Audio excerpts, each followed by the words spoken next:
यहाँ देश में जो क्रिमिनल जस्टिस सिस्टम के 3 नए कानून आज से अमल में आ रहे हैं, इसके लिए आप सभी को निमंत्रित किया है। देश की जनता को सबसे पहले मैं बहुत बहुत बधाई देना चाहता हूं कि लगभग आज़ादी के 77 साल बाद आपराधिक न्याय प्रणाली, हमारी क्रिमिनल जस्टिस सिस्टम पूर्णतया स्वदेशी हो रही है और भारतीय इथोस के आधार पर ये चलेगी। 75 साल के बाद इस कानूनों पर विचार हुआ और ये कानून जब आज से हर थाने में अपना काम करना चालू करेंगे, तब अंग्रेजों के बनाए हुए कानून निरस्त होकर भारत की संसद ने बनाए हुए कानून आए। दंड की जगह न्याय लेगा, देरी की जगह स्पीडी ट्रायल और स्पीडी जस्टिस मिलेगा। और पहले सिर्फ पुलिस के अधिकारों की रक्षा की गई थी, अब पीड़ितों के अधिकारों की रक्षा और जो कंप्लेनेंट है इसके भी अधिकारों की रक्षा करने का काम होगा। तो एक नए नजरिए के साथ ये तीनों कानून आज सुबह से ही, मतलब कल मध्यरात्रि से काम करना शुरू किए हैं। अब इंडियन पिनल कोड, जिसको आईपीसी कहते थे, 1860 से जो कानून था, इसकी जगह बीएनएस भारतीय न्याय संहिता आएगी। क्रिमिनल प्रोसीजर कोड, जिसको सीआरपीसी कहते थे, जो 1898 से अमल में था, इसकी जगह भारतीय नागरिक सुरक्षा संहिता बीएनएस आएंगे। और इंडियन एविडेंस एक्ट 1872 से जो इस देश की क्रिमिनल जस्टिस सिस्टम को गवर्न करता था, इसकी जगह भारतीय साक्ष्य अधिनियम बीएसए लागू होगा। तो बीएनएस, बीएनएसएस और बीएसए के लागू होने से पूरी न्याय प्रणाली का आपराधिक कानूनों की पूर्णतया इसके अंदर हम कह सकते अब भारतीय आत्मा है। इसके ढेर सारे प्रावधान ऐसे किए गए हैं जिससे कई समूहों को फायदा होगा। कई सारी दफाएं जो अंग्रेजों के समय से विवाद में रही, इसको हटाकर आज के समय के अनुकूल धाराएं जोड़ी गई है। और कई सारी ऐसी चीजें जिससे भारतीय नागरिकों को परेशानी थी, इसको हटाकर नए प्रावधान किए गए। सबसे पहले हमने इसमें हमारे संविधान के स्पिरिट के तहत दफाओं की और चैप्टर्स की प्रायोरिटी तय की है। सबसे पहली प्रायोरिटी महिलाओं और बच्चों के अपराध को दी गई है और मैं मानता हूं कि ये करने की बहुत समय से पहले जरूरत थी। एक पूरा अध्याय इसमें जोड़ा गया है जिसमें 35 धाराएं हैं और 13 प्रावधान हैं, जिसमें गैंग रेप के लिए अब 20 साल की सजा या तो कारावास, आजीवन कारावास, नाबालिग के साथ बलात्कार में मौत की सजा, झूठा वादा पहचान छिपाकर शोषण करने वालों के लिए भी अलग से अपराध बनाया गया है। पहले सुप्रीम कोर्ट के जजमेंट से चलता था। पीड़िता का बयान उसके घर पर महिला अधिकारियों की उपस्थिति में और अपने परिजनों की उपस्थिति में लेने का भी प्रावधान किया है। और इसके साथ साथ ऑनलाइन एफआईआर की व्यवस्था से भी ढेर सारी उत्पीड़न का सामना कर रही महिला एम्बरेसमेंट से बच पाएगी, ऐसा हमारा मानना है। सालों से देश भर में मॉब लिंचिंग के अपराध के लिए कानून में कोई प्रावधान नहीं था। प्रावधान करने की मांग होती थी। पहली बार मॉब लिंचिंग को परिभाषित किया गया है। नस्ल, जाति, समुदाय, लिंग, जन्म स्थान भाषा और अन्य कारणों से जो मॉब लिंचिंग होता है, इसमें 7 वर्ष के कारावास से लेकर मृत्यु की सजा और आजीवन कारावास तक इसके अंदर जोड़ा गया है। तो एक बहुत बड़े समय से जो मांग थी वो पूरी होने जा रही है। रात 2 एक ऐसा कानून था जो अंग्रेजों ने अपने शासन की रक्षा के लिए बनाया, चाहे महात्मा गांधी हो, चाहे तिलक महाराज हो, चाहे सरदार पटेल हो, सभी लोग यही कानून के तहत 6-6 साल की सजा काटे थे। इसी कानून के तहत केसरी पर प्रतिबंध लगाया गया था। वो अपने राज्य की सुरक्षा के लिए अंग्रेजों ने बनाया हुआ कानून था। राजद्रोह को हमने जड़ से समाप्त कर दिया है और देश विरोधी हरकतों के लिए नई धारा लेकर आए हैं।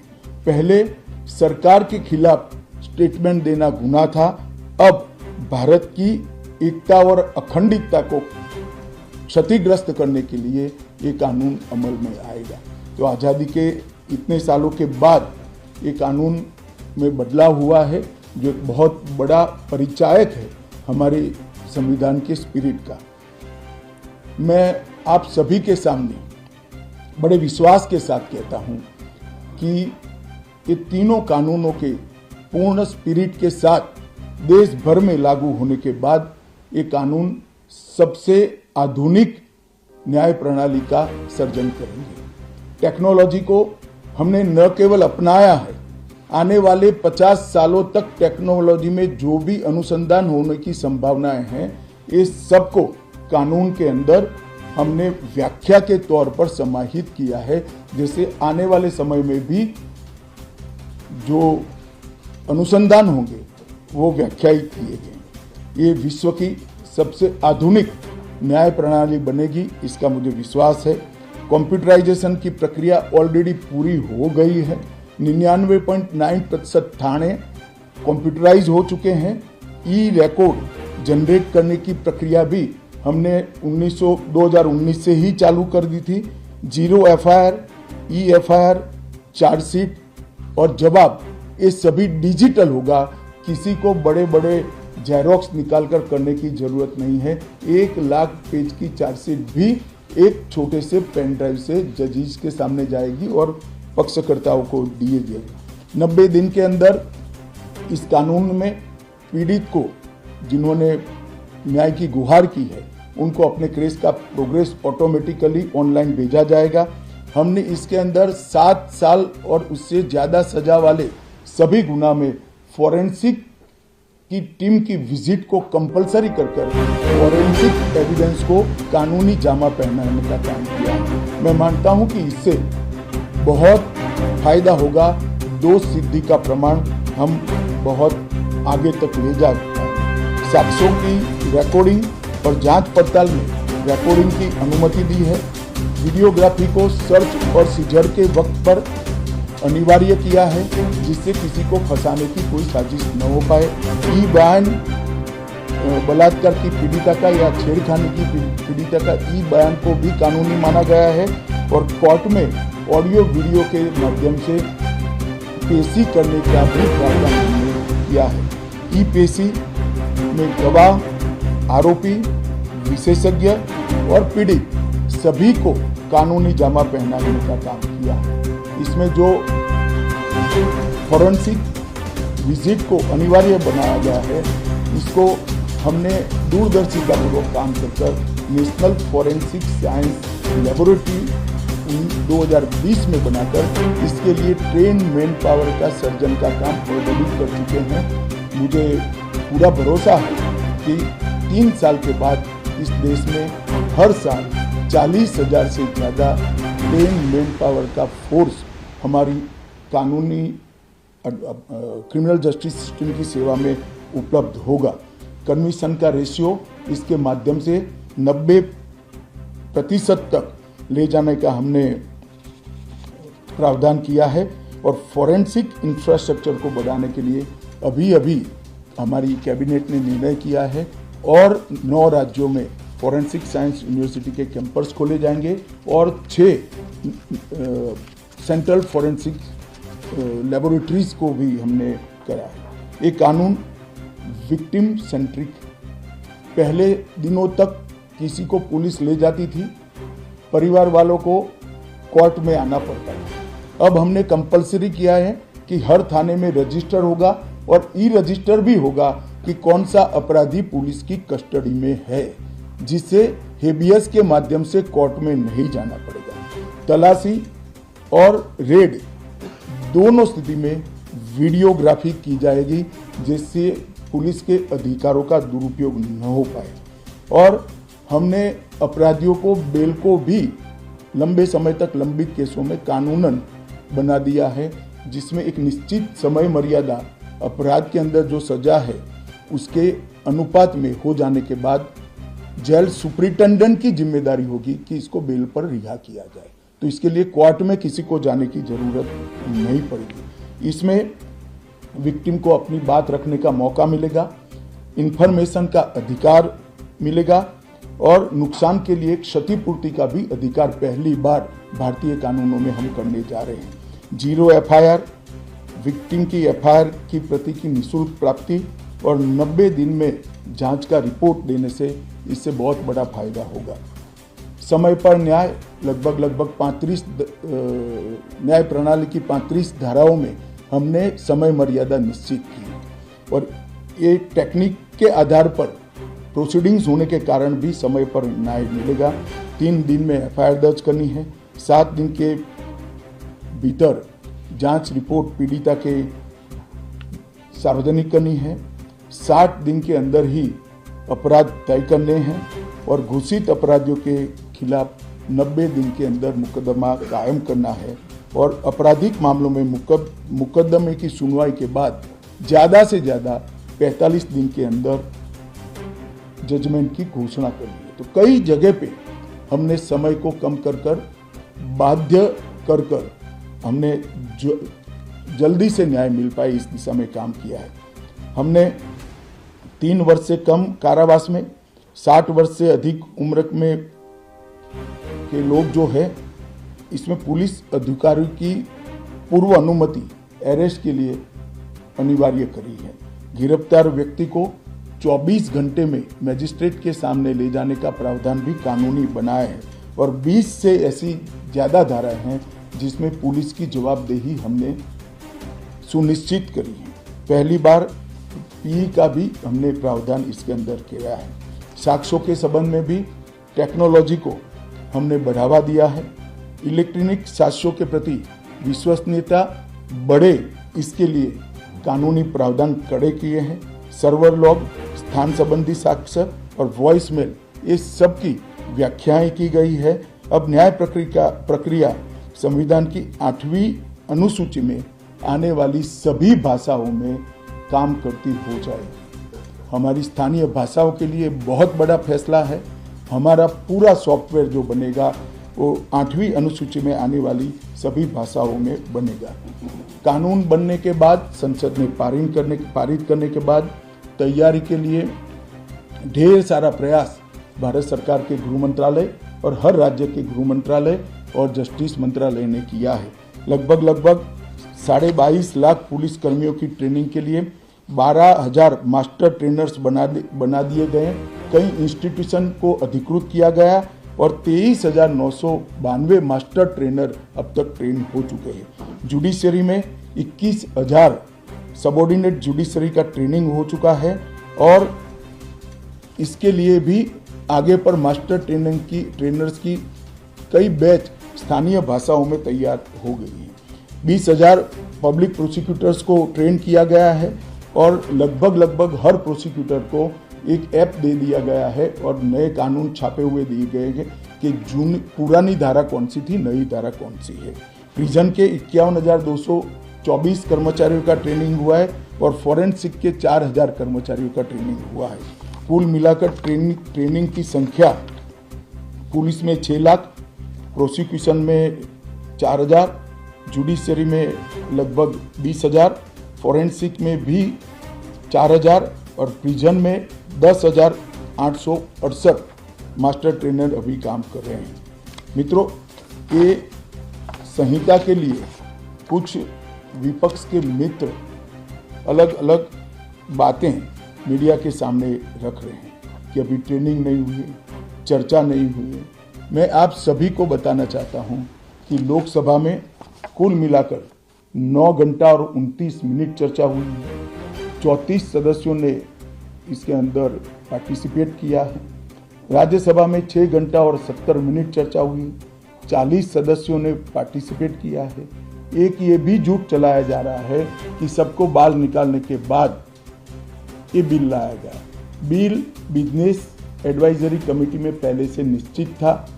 मेरा ये स्पष्ट मानना है कि 14 तारीख से ही विपक्ष ने सदन का बहिष्कार करने जैसी हरकतें करी थी और शायद वो हिस्सा लेना नहीं चाहते थे। और दोनों सदनों में 14 तारीख में लोकसभा में 96 और राज्यसभा में 46 सदस्यों ने ऐसी हरकतें की जिससे पीठासीन अधिकारी उनको बाहर करने के लिए मजबूर हो जाए।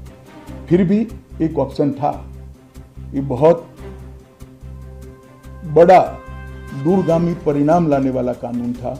वो एक कानून के लिए स्पेशल अंदर आकर चर्चा में अपना मत रख सकते। इसके पहले भी मैंने 2020 में सभी सांसदों को पत्र लिखकर उनके सुझाव मांगे थे। सभी मुख्यमंत्रियों को पत्र लिखकर उनके सुझाव मांगे थे। सभी सुप्रीम कोर्ट के सम्मानीय न्यायाधीशों को पत्र लिखकर उनके सुझाव मांगे थे। सभी हाई कोर्ट के चीफ जस्टिस को पत्र लिखकर सुझाव मांगे थे। गृह सचिव जी ने सभी आईपीएस अफसरों से सुझाव मांगे थे, सभी कलेक्टर से सुझाव मांगे थे और ये सब सुझाव मिलाकर मैंने खुद अधिकारियों की बैठक को अलग कर ली। तो मैंने खुद 158 बार इसकी मीमांसा कर बैठक कर विचार कर एक बिल बनाया। ये बिल को भी संसद ने ऐसे ही पारित नहीं किया है। गृह विभाग की समिति के पास ये बिल को भेजा गया। 2.5 महीना या तो 3 महीना इस पर विशद चर्चा हुई। सभी दल के सांसदों ने इसके अंदर हिस्सा लिया है, अपने सुझावों को रखा है। 4-5 पॉलिटिकल स्टाइल के सुझाव छोड़कर मैं दावे से कह सकता हूं हर सुझाव को समाहित कर 93 बदलाव कर बिल को फिर से कैबिनेट ने पारित किया और पारित करने के बाद सदन के सामने रखा गया। इतने बड़े सदियों के बाद हो रहे सुधार को पॉलिटिकल कलर देना मैं मानता हूं ठीक नहीं है। मेरे तो सभी विपक्ष के साथियों से विनती है, पॉलिटिक्स करने के ढेर सारे मुद्दे हैं, आराम से करिए पॉलिटिक्स, कोई चिंता नहीं, हम भी जवाब देंगे। मगर ये कानून देश के 140 करोड़ नागरिकों को संविधान का जो स्पिरिट है, न्याय और आत्मसम्मान, वो समय पर दिलाने की एक एक्सरसाइज है। तो आप सभी लोग इसमें कोऑपरेट करिए और मैं मानता हूं कि जिसको भी कुछ कहना है, मेरा दफ्तर हमेशा खुला है, मैं अवेलेबल हूं। मिलने से पहले रोड पर जाना मैं मानता हूं ठीक नहीं। चर्चा करनी चाहिए, कुछ भी हो बात करनी चाहिए। और मेरा स्पष्ट मत है जो मैं आज बेबाक तरीके से आप लोगों के सामने रखना चाहता हूं, रिकॉर्ड के आधार पर कह सकता हूं मैं, भारत के आज़ादी के बाद किसी भी कानून पारित कराने के लिए इतनी लंबी चर्चा का प्रोसेस नहीं हुआ है। ये मैं रिकॉर्ड पर कहने के लिए तैयार हूं। 4 साल तक इस कानून पर विचार हुआ और अगर आपको अभी भी कुछ कहना है तो आप जरूर आइए, मैं सुनने के लिए तैयार हूं। मगर कृपया इस कानून को पब्लिक तक इसकी सेवा करने देने का मौका देना चाहिए। समय पर न्याय मिलेगा तो देश का भला होगा। संविधान की सुरक्षा और आत्मसम्मान की भावनाओं को नागरिक प्राप्त कर पाएंगे तो देश का भला होगा। और सबसे बड़ा बदलाव है, हमने थोड़े धैर्य के साथ टीथिंग प्रॉब्लम को देश की जनता ने भी बड़े धैर्य के साथ लेकर सिस्टम को सुधारने का मौका देना चाहिए। और मैं सभी दलों से भी कहना चाहता हूं कि राजनीति से ऊपर उठकर आप इसका समर्थन करिए और जो भी सुझाव जनता के हित में है लेकर आइए। हम इस पर चर्चा करने के लिए तैयार हैं। आप लोगों के मन में कोई बात है तो आप जरूर पूछ सकते हैं। सर, मैं नीरज पांडे हूँ, एबीपी न्यूज़ से। मेरा सवाल है सर, पहले के कानून में किसी भी आरोपी को जब गिरफ्तार किया जाता था तो 15 दिन के रिमांड की व्यवस्था थी। अभी जो नया कानून है उसमें गिरफ्तारी के 60 दिनों तक कभी भी या तो 7 या 8 हिस्सों में बुलाकर रिमांड में लिया जा सकता है। इससे फायदा क्या होगा? नहीं, मैं आपको समझाता हूँ, ये भ्रांति फैलाई गई है कि रिमांड का समय बढ़ाया गया है। मैं स्पष्ट कर देना चाहता हूं कि नए कानूनों के तहत, बीएनएस के तहत रिमांड का समय 15 दिन का ही है।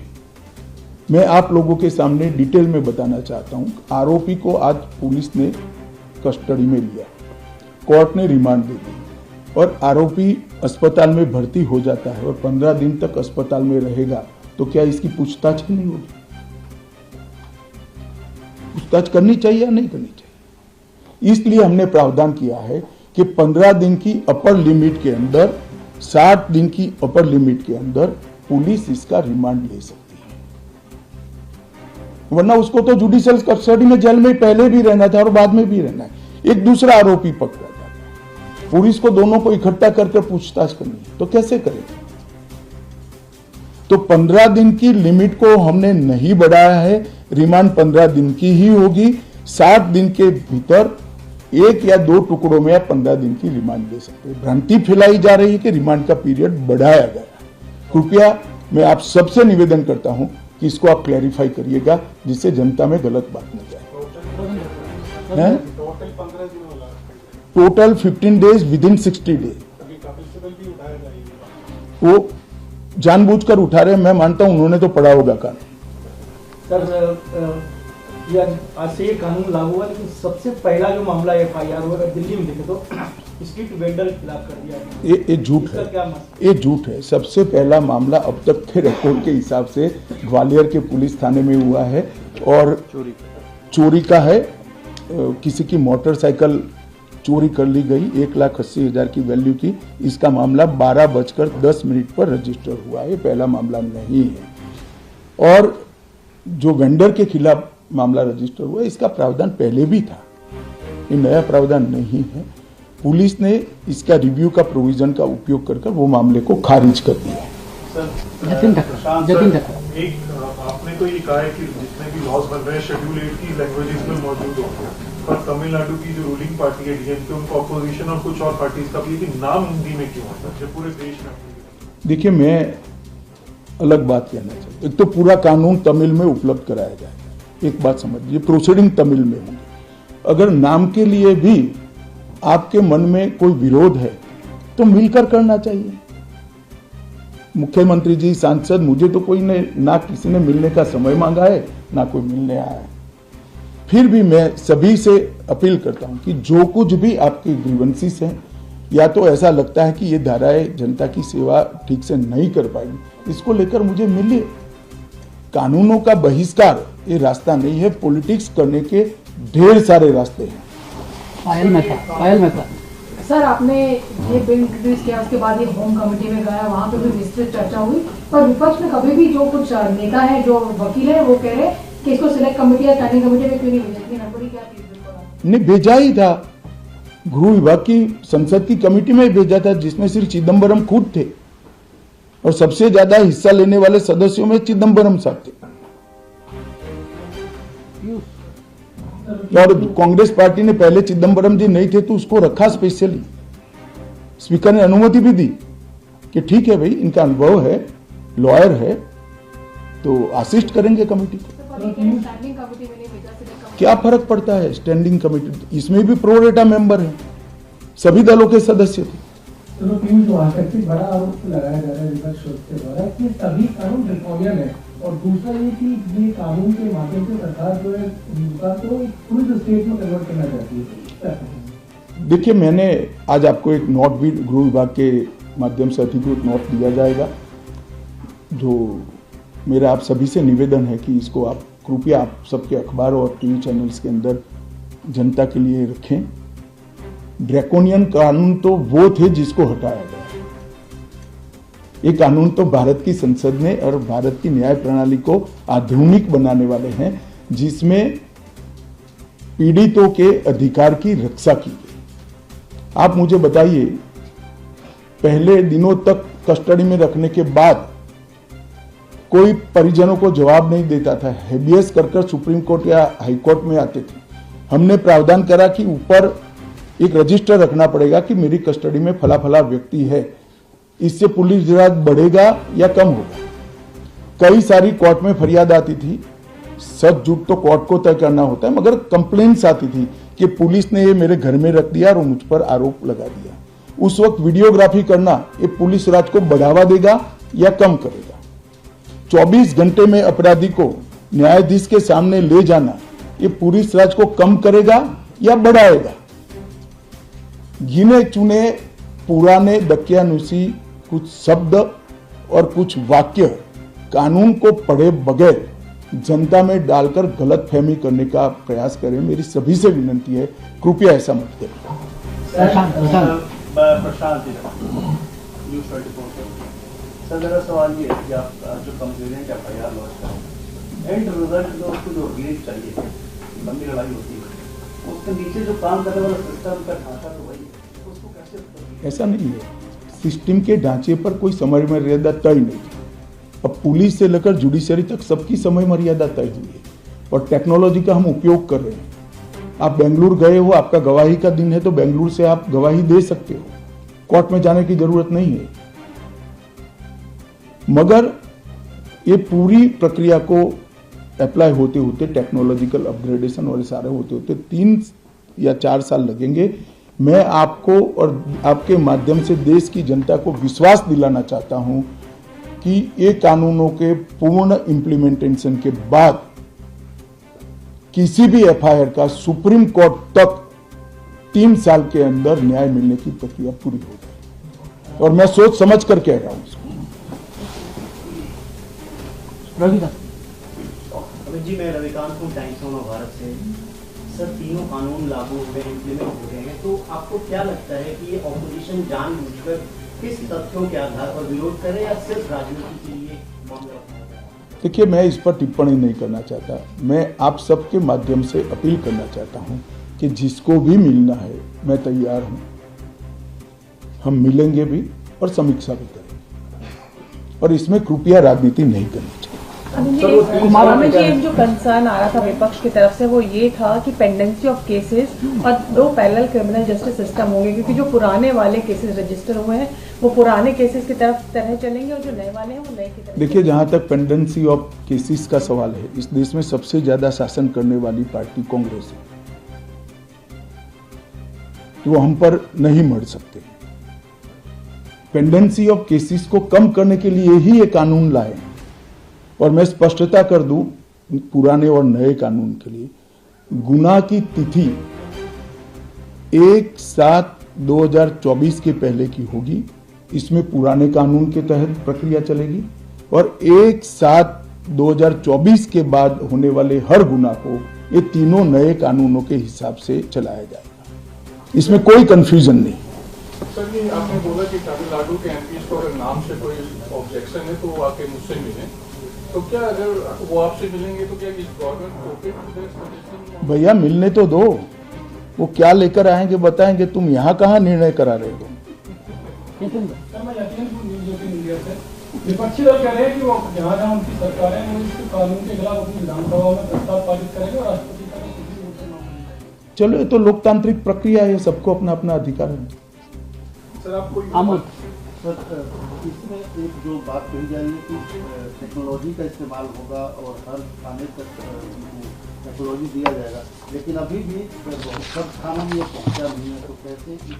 देखिए, जहाँ तक थानों का सवाल है, हम 4 साल से काम कर रहे हैं, पूर्णतया नहीं पहुंचाऊंगा, मैं इस बात को स्वीकार करता हूं। इसीलिए इस कानून में हमने प्रोविजन रखा है कि एक थाना कंप्लीट होता है तो उसको आप नोटिफाइड कर सकते हो, एक कोर्ट कंप्लीट हो जाए तो इसको, फिर पूरी तहसील, फिर पूरा डिस्ट्रिक्ट और फिर पूरा स्टेट, कई सारे स्टेज में इसकी न्यायिक प्रक्रिया को नोटिफाइड करना है। जहां तक BNS का सवाल है, भारतीय न्याय संहिता का सवाल है, दफाई लगाने का सवाल है, ये पूरे देश में लागू हो जाए।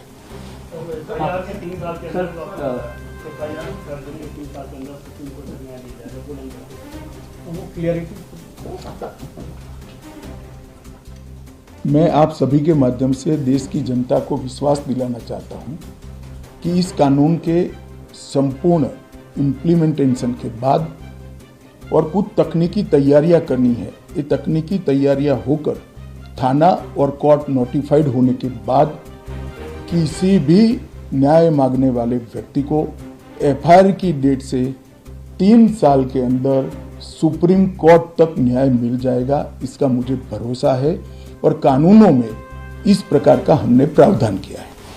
सर, मैं दैनिक भास्कर से हूं मुकेश। इम्प्लीमेंटेशन होने में कितना समय लग जाएगा? देखिए, मैं मानता हूं कि हम 15 अगस्त के पहले सारे यूटी में इसको कंप्लीट कर देंगे। यूटी में दिल्ली भी आता है और उसके बाद हर जिला एक एक तैयार होता जाएगा, वो होता है। इम्प्लीमेंटेशन आप पहले समझ लीजिए, बीएनएस और बीएनएसएस, इसके लिए इम्प्लीमेंटेशन में कुछ तैयारी की जरूरत नहीं है। जहां तक बीएसए, भारतीय साक्ष्य अधिनियम है, इसके लिए कोर्ट में काफी सारी तैयारी करनी है, मगर 2020 से ही सुप्रीम कोर्ट के साथ चर्चा कर सुप्रीम कोर्ट मॉडर्नाइजेशन का एक बड़ा प्रोग्राम ली है और वहां पर भी काफी सारा काम हो चुका है, सॉफ्टवेयर भी तैयार हो चुके हैं। सर, भास्कर से मुकेश कौशिक, एक डिस्क्रिपेंसी है कि पुराने कानून में ये प्रोविजन था कि अगर कोई पुरुष के साथ दुराचार करता है तो उसका सेक्शन 377A था, वो खत्म हो गया, लेकिन उसके बाद कुछ मामले ऐसे आ गए हैं जो इस तरह के केस दर्ज हुए। क्या कोई संशोधन का प्रस्ताव है? संशोधन तो नहीं, मगर इसमें सुप्रीम कोर्ट का एक जजमेंट भी है, इसके इंटरप्रिटेशन का सवाल है। हम सुप्रीम कोर्ट से चर्चा जरूर करेंगे इसमें। सर, ये आपने जो कहा कि तमिलनाडु के एमपीज आकर मिल सकते हैं आपसे, कुछ ऑल पार्टी ऐसी मीटिंग भी हो सकती है अगर कोई बुलाने का? ऑलरेडी हो चुकी है, ऑल पार्टी कमेटी में होती ही है। और आपको सबसे पहले बड़ी संशय लगता है, आप मिल जाओ मुझे अकेले।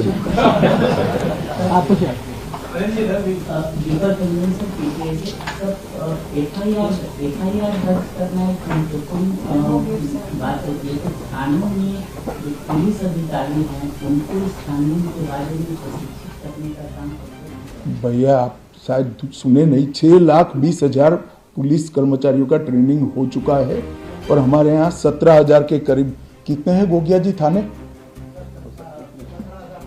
17,000 थाने हैं, उसमें 6 लाख कर्मचारियों का ट्रेनिंग कंप्लीट हो चुका है और रिफ्रेशर कोर्स भी हो चुका है।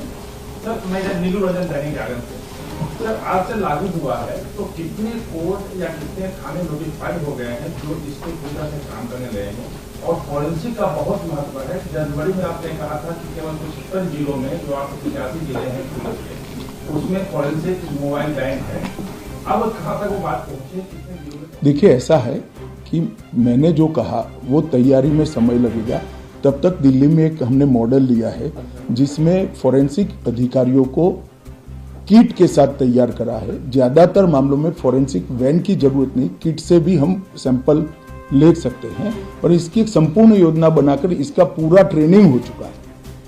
और हमारी जो यूनिवर्सिटी है, फॉरेंसिक साइंस यूनिवर्सिटी, इसने इसका पूरा सिलेबस भी बनाया है और पुलिस, कोर्ट और वकील तीनों का ट्रेनिंग भी किया है। सर, क्योंकि आज से ये तीनों कानून लागू हो चुके हैं, जिसके अंदर आपने कई फीचर्स और कई धाराएं बताई हैं जो कई लोगों को सहूलियत भी देंगे। गृह मंत्रालय का क्या एस्टिमेट है कि अपराध इससे कितना कम हो जाएगा देश के अंदर आने वाले? देखिए, इमीडिएट मैं कुछ कह नहीं सकता, परंतु इससे दोष सिद्धि का प्रमाण जब बढ़ेगा, 90% तक लोगों को सजा कर पाएंगे, तो निश्चित रूप से अपराध कम होगा। इसके अंदर कई धाराओं में बार बार अपराध करने वालों के लिए ज्यादा सजा का भी हमने प्रावधान किया है। बार बार जो सजा करते हैं, आदतन अपराधी है, इनके लिए भी एक प्रोविजन किया है। सर, ये जो डेटा पुलिस वाले रिकॉर्ड करेंगे, ऑडियो वीडियो रिकॉर्डिंग, तो स्टोर कहाँ पे करेंगे? उसकी जो फैसिलिटी है वो कैसे मिलता है? ये तो लिखित की भी कैसे सेंटिटी होगी? हैं? अरे, लिखित बयान जो होता है वो लिखित बयान भी चार्जशीट के साथ जोड़ना होता है और डेटा को स्टोर करने की लीक प्रूफ सिस्टम की है। रिकॉर्डिंग करने वाले और सिस्टम में अपलोड करने वाले दोनों की जवाबदेही भी इसमें निश्चित की गई है। एक क्लैरिफिकेशन सर, आपने कहा कि 46 मेंबर्स को सदन से निकाला गया था, लेकिन उनके लिए एक स्पेशल ऑप्शन दिया था कि वो आके अपनी बात रख सकते हैं, यही ना? नहीं, वो संपर्क करते तो तुरंत हम तो परमिशन देंगे उनको। कितने लोगों ने ऑप्शन अपनाया? वो एक ने भी नहीं है। पुलिस वाले एफआईआर नहीं देते, उनके खिलाफ भी कोई कार्रवाई नहीं? एफआईआर के बाद ही तो सारी सवाल नहीं है, ई एफआईआर हो सकती है। आप आपके मोबाइल से एफआईआर रजिस्टर्ड करा सकते हो, जाने की जरूरत ही नहीं है, और वो ऑटोमेटिक सर्वर पर आ जाएगी, पुलिस को लेना ही लेना है। सर्वर हैंग नहीं कर सकता कोई। सर, सबसे ज्यादा सजेशन होम कमेटी में मिस्टर एलंगो का है सर? दोनों के, एलंगो के भी थी, चिदम्बरम साहब के भी थे। परसेंटेज मुझे मालूम नहीं है, मैं कमेटी का मेंबर नहीं हूं, मगर लगभग 95% से ज्यादा सजेशन मान लिए गए थे। एक छोटा सा डाउट था कि टेरर जो है ये यूएपीए आएगा और मकोका जैसे ऑर्गेनाइज्ड क्राइम, इसको करने की जरूरत क्या है? इसको करने की इसलिए जरूरत है कि हमारी सरकार का पॉलिसी है टेरर के खिलाफ जीरो टॉलरेंस का। कई सारे टेरर के इंसिडेंट ऐसे होते हैं जिसका षड्यंत्र देश के बाहर होता है।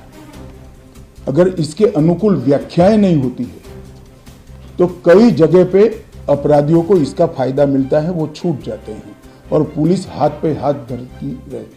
मैं गुजरात में गृह मंत्री था, हमारे यहाँ बम धमाके हुए थे, 58 लोग मारे गए थे। वो बम धमाके में सारा षड्यंत्र बाहर हो गया। सारे के सारे लोग सूरत में सिमी के एक्टिविस्ट थे, इन पर केस दर्ज किया गया और वो छूट गए क्योंकि टेरर की कोई स्पेसिफिक व्याख्या नहीं थी। मैं मानता हूं कि इस देश को टेरर फ्री कराना हम सबका लक्ष्य होना चाहिए और जो टेररिज्म में लिप्त है उसको कठोर से कठोर सजा जल्दी से जल्दी होनी चाहिए। सर, ये आज से कानून लागू हो गया है, लेकिन कई बातें आती है कि हम सरिया कानून को मानते हैं, लोग पिटाई जिस तरह से बंगाल में पुराने हुआ है, तो ये नया कानून उस पर लागू होगा या पुराना ही कानून से बंगाल वाला घटना की जांच होगी? सर, मैंने स्पष्ट कर दिया, कल मध्यरात्रि से मतलब 7/1/2024 से जितनी भी हिंसक घटनाएं होगी या आपराधिक घटनाएं होगी उसका रजिस्ट्रेशन नए कानून के हिसाब से भी होगा और प्रोसिक्यूशन की प्रक्रिया भी नए कानून के हिसाब से होगी। जो गुना कल मध्यरात्रि के पहले हुआ है वो गुना का रजिस्ट्रेशन और कानूनी प्रक्रिया दोनों पुराने कानून से होगी। जब भी नया कानून आता है एक क्षण तो तय करना पड़ता है कि यहाँ से नया होगा, यहाँ से पुराना होगा, और वो क्षण हमने सभी से चर्चा कर तय किया है। बंगाल में हिंसा रुकने का नाम नहीं ले रही लगातार। चलिए, आज मैं पॉलिटिकल जवाब देने के लिए यहाँ नहीं हूँ, केवल आपसे अपील करने के लिए हूँ। एक अच्छी स्पिरिट के साथ एक कानून लाए गए हैं, एक कानून की अच्छाइयों को आप जनता के साथ पहुँचाइए और आपके पास भी कोई तकलीफ आती है तो निसंकोच आप मुझे मिल सकते हैं, बता सकते हैं। अगर भ्रम है तो मैं निरसन करूंगा, अगर सुधार की जरूरत है इस पर खुली